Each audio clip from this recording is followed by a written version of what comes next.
Hey guys, doing something a little bit different today.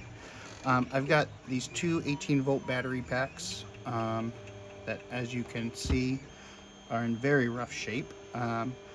I um, saved these out of the recycling drop-off bin at Home Depot.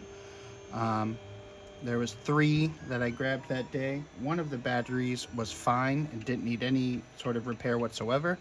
But these two are in rough shape. You can see right away there's a lot of dirt and filth on this one. There's a lot of corrosion on this one.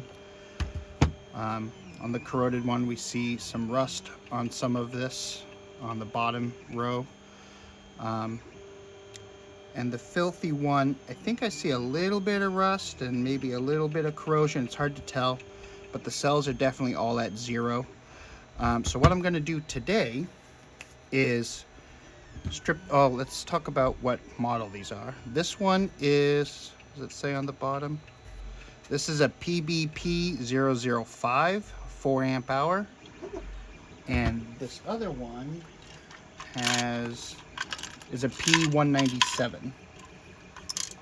So what I'm going to do today is I'm going to remove the old cells and try to clean up the PCBs, and I'm going to in a separate video that will be soon, I'm going to build a like a 5S battery test rig, so that after I've cleaned up these PCBs, I can hook up some some temporary cells and see if these PCBs are still functional.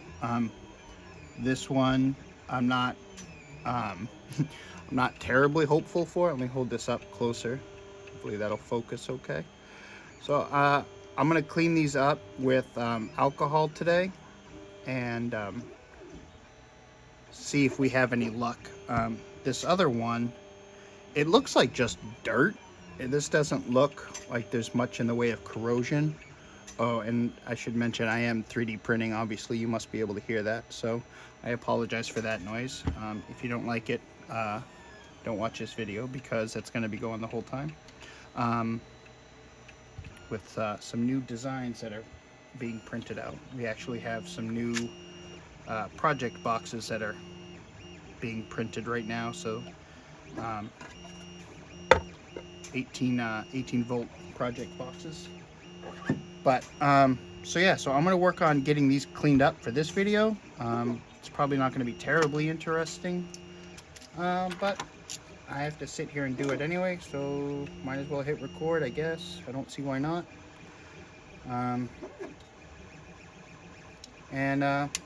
Yeah, and then we'll do a follow-up video later where we build the test rig and see if we can get these, see if these brains are still gonna work at all. So I've got my soldering iron. I just started that heating up. Let me reach over here.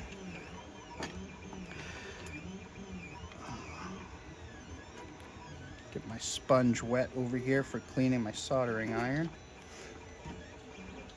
And yeah, I'm just gonna jump into it. So this is gonna be a bunch of solder connections to pop off on this one, and liberate the board, and then we'll take these cells out. These will get properly recycled, and we'll go from there. I'll set this one aside for now, so we just have one to worry about. I have already put a meter across these cells. These are all at 0 or very almost, less than 0.01. So these are not problematic at all to just rip them out. There's no energy in there. I'm gonna get some fresh solder available to make this a little bit easier for melting. Let's see if we've gotten ourselves up to temp yet. Nope.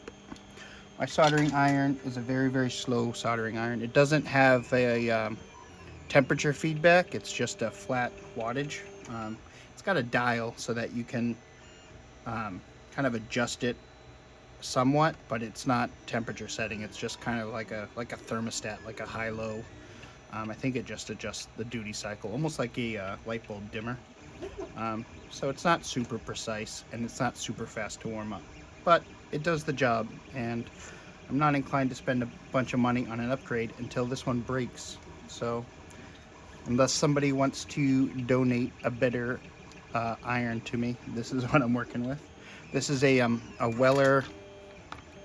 The pen itself is a model SPG 40, but it comes as this kit that is like a adjustable station like this. I think they call it the, let me see, WLC 100. So it's a 40-watt iron, and it has this, you can see it's a dial that just kind of gives you a fairly coarse adjustment. Usually if I'm working on stuff with leaded solder, I'm operating somewhere around 4, maybe a little bit above. For disassembling this stuff, which I'm sure is going to be lead free, and also these ground planes are kind of sizable, I'll just crank it right up to 5 and just have it be full strength. So at full on that, it's just a flat 40-watt output that just kind of stabilizes on its own after a few minutes. And if you dial that down, you just kind of reduce the wattage, but you're not setting a specific temperature. So it's not super precise. It's good enough. It does the job. I've owned this soldering iron for close to a decade, probably. Close to a decade. It was my first soldering iron, and I'm just not inclined to spend money to replace it until I have to, even though a more powerful one and a temperature controlled one would be a nice to have. I'm just not losing sleep over it. I am not spending money on that part. So I just cleaned that off on the wet sponge. We'll get some fresh, juicy solder on there. Let me turn on. I don't know if this is gonna be flickery. Let me look. Is that flickery, or is that okay? Is it better? It's a lot of shadow. That casts a lot of shadow. If I bring this closer, is that better? I've got like a little clamp light here. Ooh. It's not awesome, but I think that's better than not having it on. Is it? I don't know. We'll leave it on. You guys can tell me later if I should. I know that I should improve my light. I'd love to get like a ring light that I can have up here around the camera so that I can do it that way. But how do I want to do this? So I could clean up some of this dirt first. Maybe let's do that.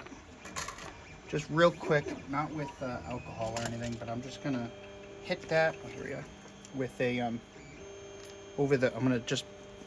this is just an old generic toothbrush. Having a couple of these that are just for cleaning is good. These, like, I don't know what this is, probably dollar store or something. I'm just gonna hold this over the trash can next to me for a second and just kind of brush any of the loose dirt off.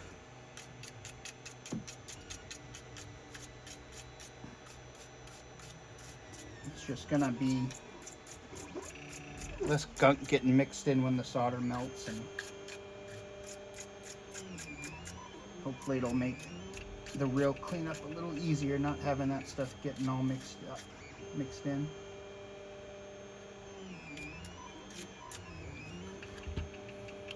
Yeah, it already looks better. All right, so what we have to do is unsolder these connections so that we can free the PCB from the battery chassis. So let me think. I don't think I've taken this model apart before. I think I'm going to take, I see 3 screws, it looks like. Yeah, 3 screws here that hold the hold the PCB to this plastic battery chassis. So I'm going to take those 3 screws out first, so that as I loosen these solder joints, I can kind of pry everything up.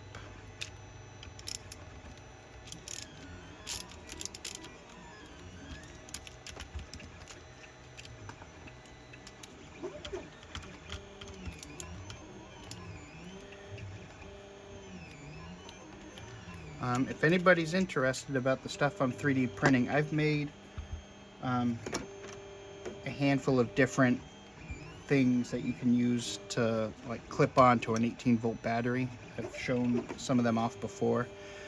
Someone reached out about custom or adjusting one of those to be larger than I had done before. I went and did the work to edit the model, and I'm printing stuff out for him and shipping it. So if anybody has stuff that you would like, send me a message. I'm in the US, and if you're able to have stuff shipped to you, if you want to do that, or if you want to just ask questions and I can send you models that you can print yourself, that's fine too. I'm happy to help. So I'm just, at first here, I'm just putting some fresh solder on here so that this stuff that's on here is just real easy to melt. It actually is melting fairly easily right now, so it's not that bad. The overall positive and negative joints will be more challenging when we get to those. So let's make sure we flood those pretty well. And this roll of solder is just about empty. I've got a fresh roll on deck, but I haven't busted it out yet.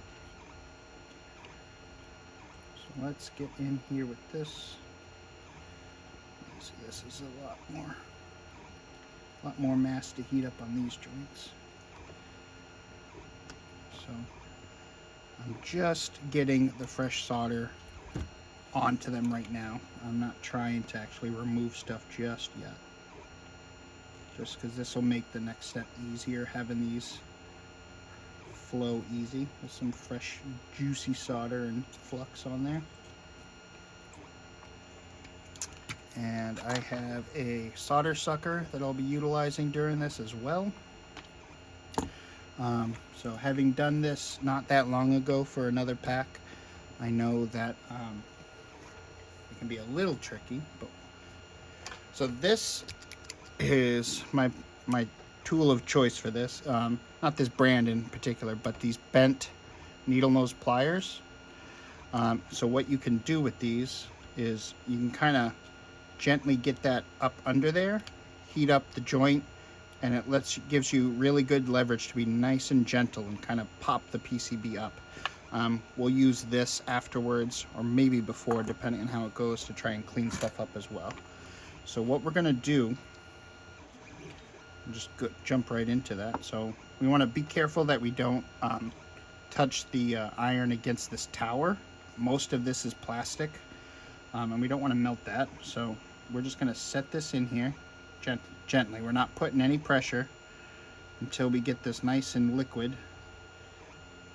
And then you can see we can just kind of prise up a bit, and then we'll hold that in place while it cools again for a moment.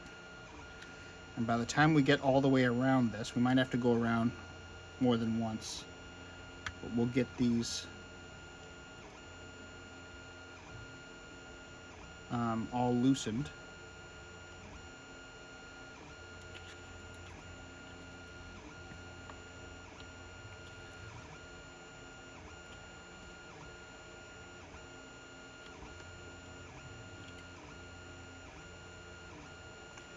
That one feels like it's not moving as much as I want it to. So I haven't taken apart this model before. This layout is a bit different, and it does look like that's going to be annoying to get off. The positioning of that just seems difficult. Whoop. I just want to hold up on that long enough for that to cool a bit so it doesn't kind of settle back down onto anything. The other thing you can do with these is you can go in, these ones are spring loaded, but even without the spring loaded kind,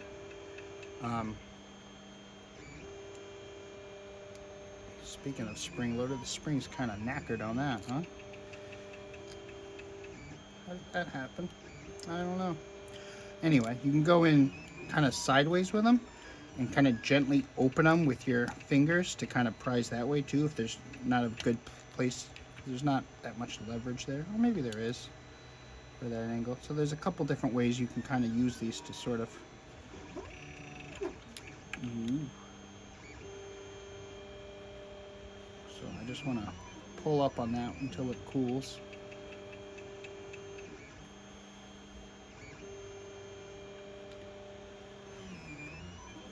Is that staying liquid that long? Oh, there it goes. Maybe I need to turn my iron down a little bit. Might be a little bit too warm for this. So let's reheat this one.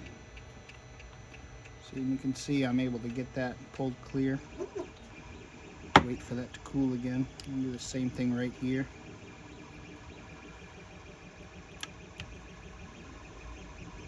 Pull that as clear as we can. It's a little more locked in place still.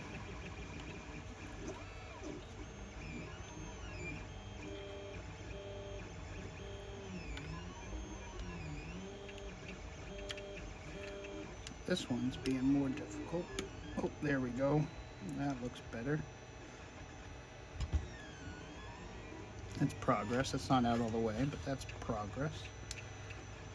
And yeah, just take your time. We don't want to accidentally rip any of these pads or anything. If you put too much pressure and you pull on it before it's fully melted, you can rip the actual traces right off the circuit board, which is not what we want to do. Ooh, see, that came up nice. Oh, and that came out of that side too, so it's mostly off now. We're pretty close. Let's see what's still holding on over here. We got a little bit on here and a lot on there, so we're nearly there. So we're gonna just hit this. It starts to get kind of harder to get the heat where you need it once they get partially out, but we will make do.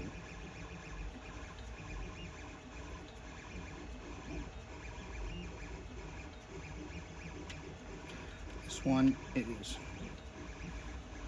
Oop, there we are. That felt, yep, there we are. So there's how that came up.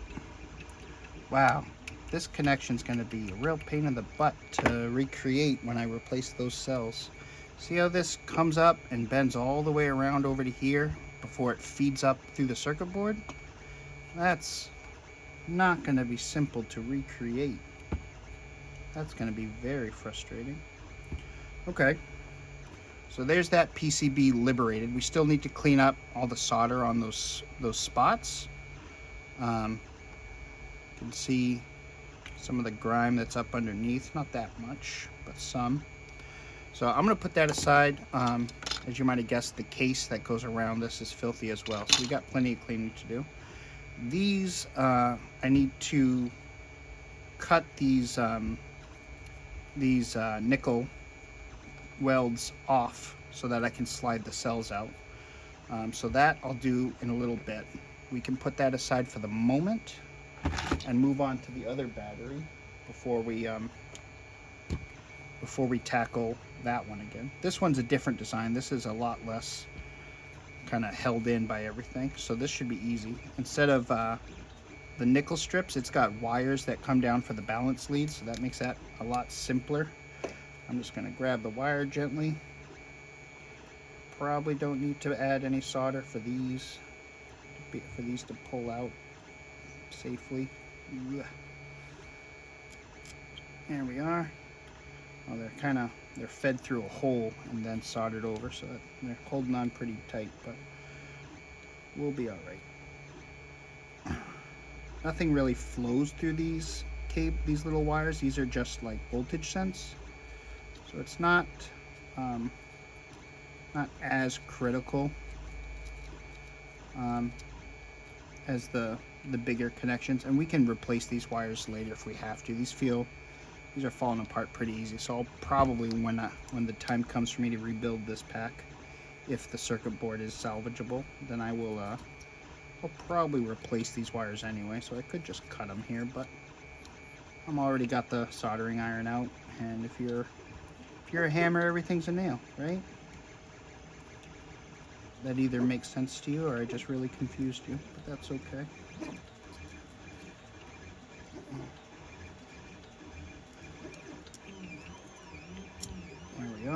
So there's the balance wires pulled out.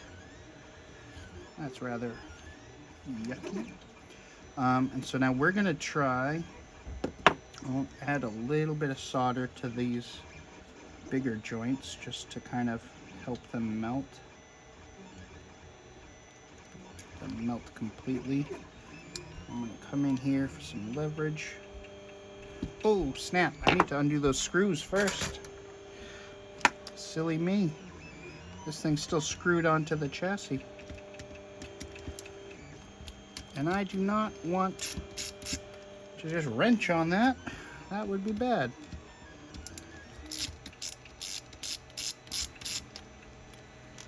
Set those over there. What else? Nope. Looks like this has 5 screws, 4 screws holding it down. 4 screws.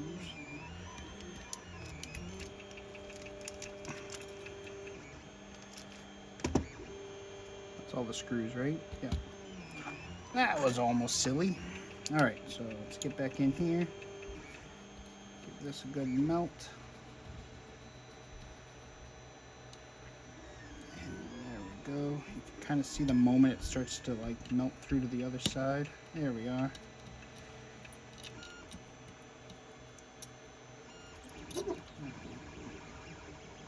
Let that solidify, give it a minute.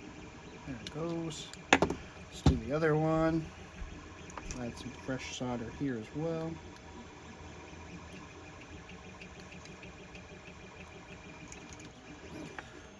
Let that melt. Find a good spot just to angle in here. There we are. There's that side fully off. I think this side needs just a little bit more encouragement.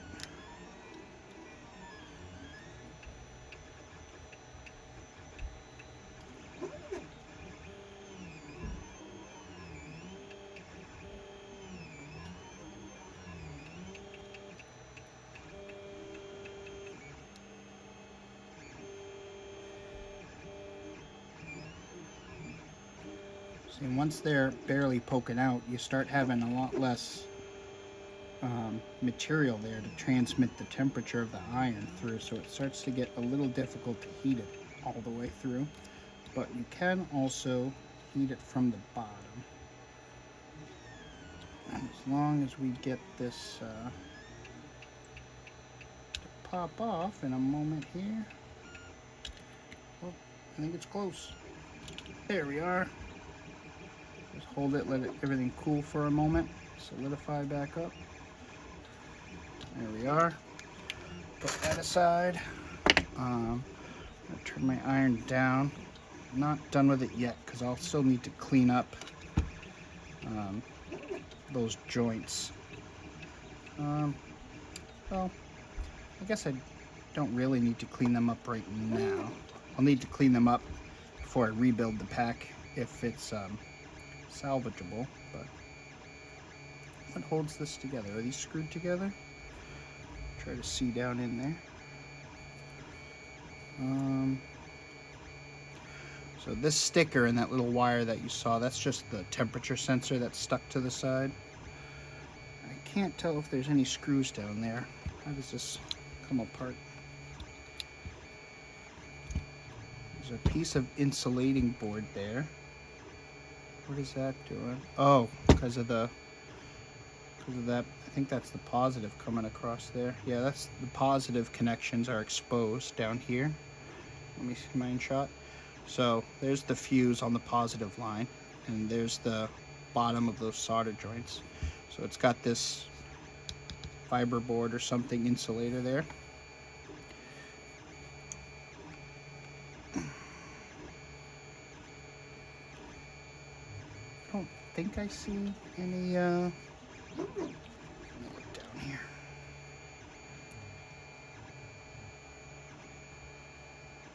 Oh, I do see a screw, at least one.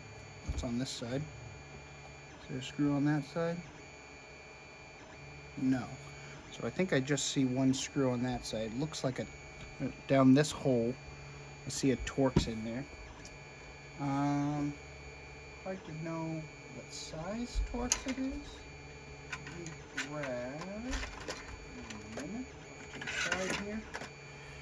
grab this guy. I'm gonna guess it's a T8. Just a guess, but we'll see.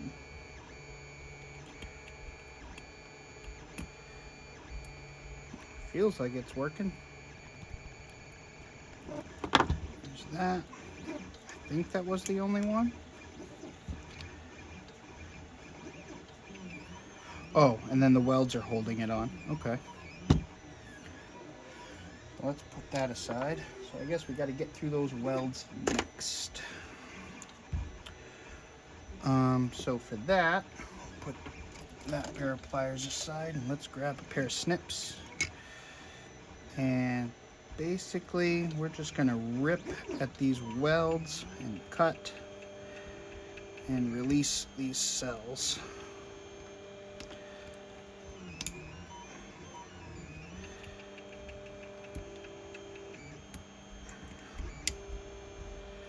Now, even cells that are empty and have no energy with them and are useless as far as being a battery goes, there's still stuff in there that can be recycled if you have facilities in your area that can offer it. So these will definitely not just go in garbage, which you definitely should not do.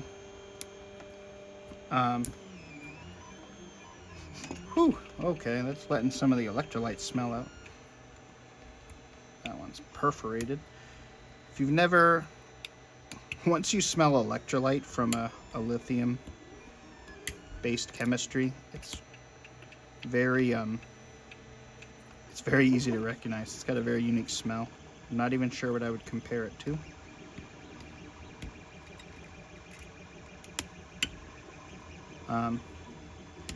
I have seen people say that if you have, online that is, that if you have cells that are at 0 volts, I've heard people say online that they're safe to just throw out in regular garbage, as far as, they're not going to be like toxic to the environment. I have no knowledge of if that's true or not. So I would definitely say find services near you that you can recycle. If you're in the US, most major chain stores that sell technology or power tools have recycling programs that are free. Lowe's, Home Depot, most smaller hardware stores, Best Buy, Staples, you can drop stuff off at any of those.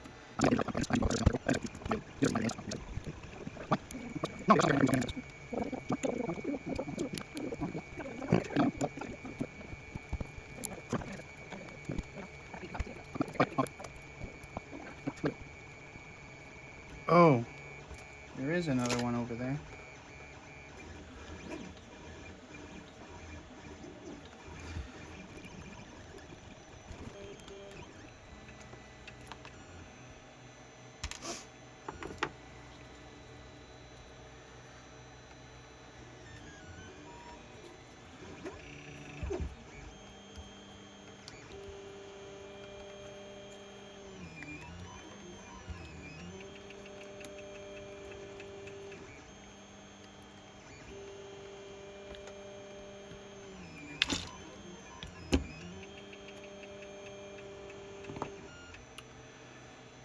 Alright, so you can see the batteries that came with this are EVE brand 2 amp hour ICR 18650/20P.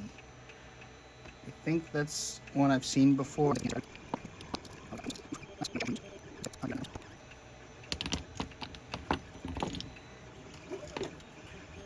Alright.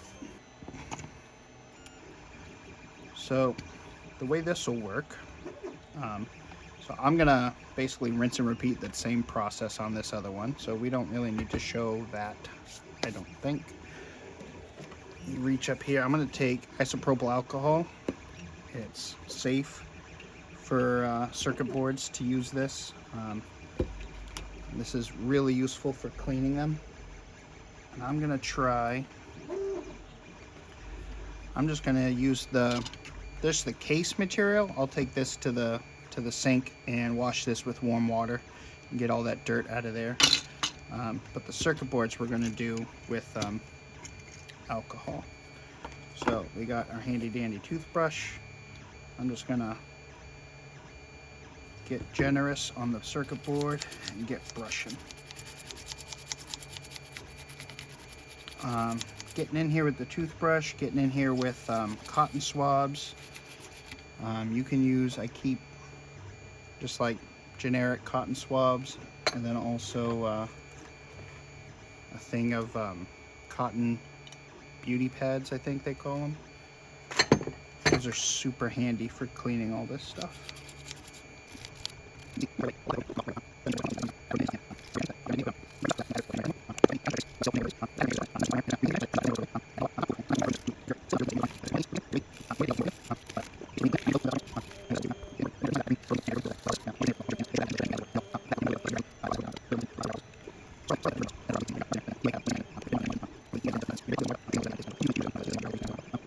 Yeah, so you can see a bunch of rust spots. Well, I don't know if you can. Let me try to zoom down. Hold on. So let's see. Whoa. Let's try to focus. I don't know how well that's focusing. I bring the light in more. So I don't know if that's focusing very well, but you can see on all these. Grab something to point with. You can see on these pads right here, all those brownish spots on these, that's rust. So I'm gonna go through this with more alcohol and scrubbing. You can even come in here with a pick physically, like I've got in my hand right now, and work on scrubbing some of this. If any of that rust remains when you're done, then it's just going to be a time bomb before the whole thing spreads and rusts out again. So you got to make sure you go through everything carefully enough to completely eliminate any signs of that. And then you can, when you're done, you can recoat this with a new conformal coating to help stop moisture from getting in. Usually they'll have that from the factory, but it can break down over time or with vibration. But you can use clear nail polish is a real easy to access, cheap source of something that you can do that with, just to help increase the water repellent of it. Ooh, I zoomed out way too far. So I'm just gonna rinse and repeat this scrubbing all over, get rid of any signs of rust I can find.